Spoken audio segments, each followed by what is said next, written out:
Welcome to The Explainer. Today, we're diving into the wide-ranging political and historical commentary of Victor Davis Hanson. We're going to look objectively at his arguments and really map out the overarching themes here. It's kind of like a giant puzzle connecting global foreign policy all the way down to local state politics. So let's just get right into it.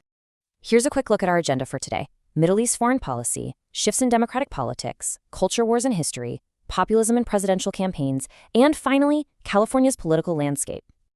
Section 1. Middle East foreign policy, deterrence and escalation. The proxy dynamics currently at play are, well, they're incredibly complex.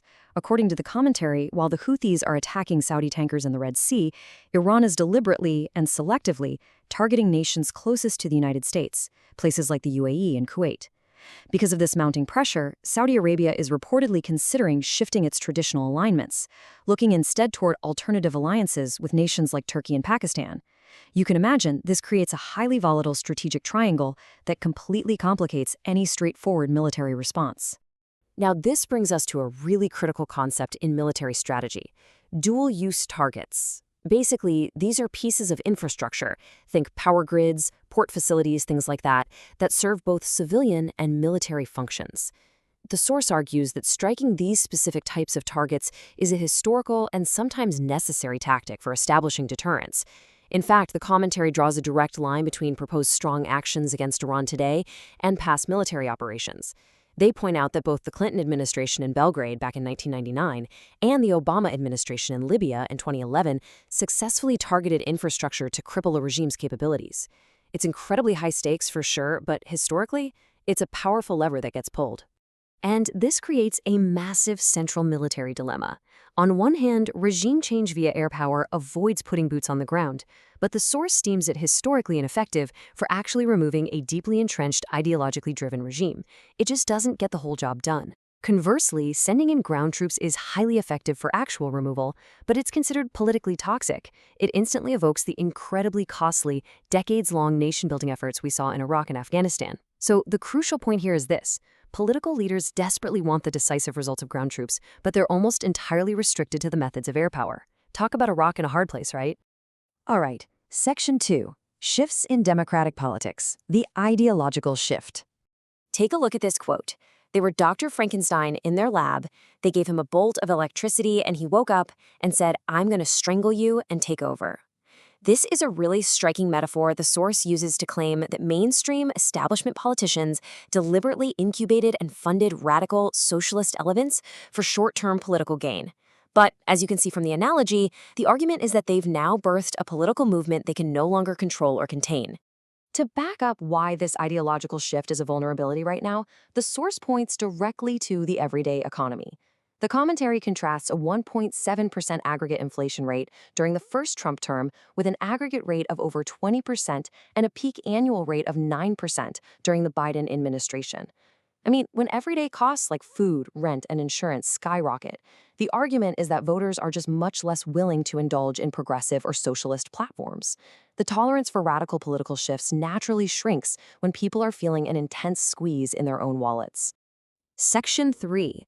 Culture Wars and History, the Smithsonian Controversy. Is Mickey Mouse racist? Now that's a fascinating, provocative question, isn't it? During recent congressional hearings, this exact question was put to the director of the National Museum of American History regarding an older cartoon depicted in a museum exhibit. It really highlights a much broader, deep-seated critique of modern historical curation and, honestly, how we present our past. The core grievance outlined by the source here is that massive, taxpayer-funded cultural institutions now intentionally focus almost exclusively on America's historical sins. They're framing the country's legacy through a lens of extreme grievance while entirely ignoring its triumphs. Furthermore, the source criticizes these institutions for featuring what it considers inappropriately sexualized content for young audiences. Ultimately, they're arguing that museum directors are actively weaponizing history rather than preserving it for the public. Okay, Section 4.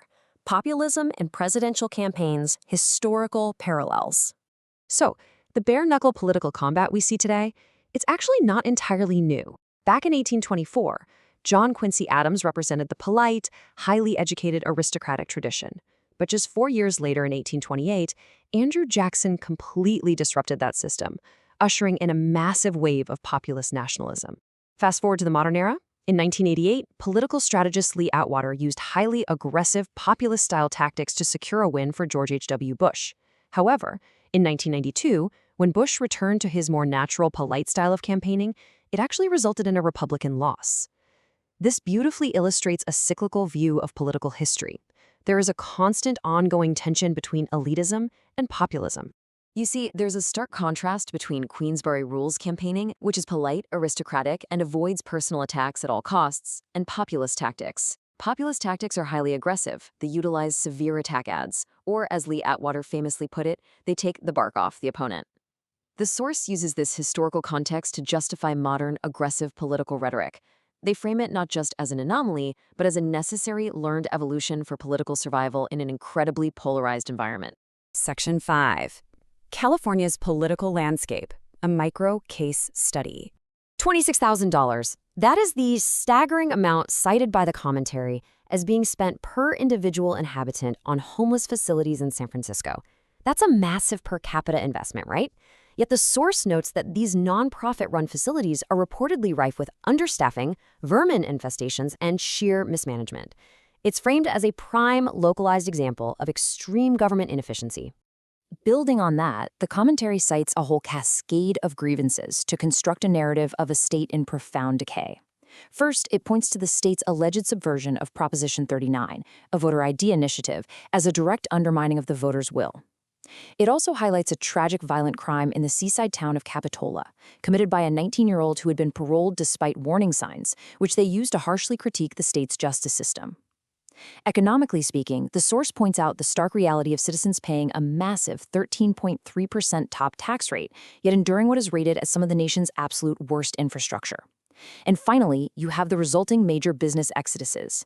They note that established institutions, like the California Pizza Kitchen, are leaving because of what they describe as an impossible business environment.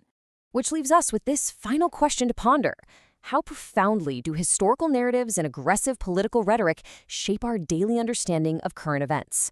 From the proxy wars in the Middle East to the cultural curation in our museums and the intense political battles in California, the narratives we choose to accept completely define our worldview. So, keep asking questions, keep looking at the data, and we'll see you next time on The Explainer.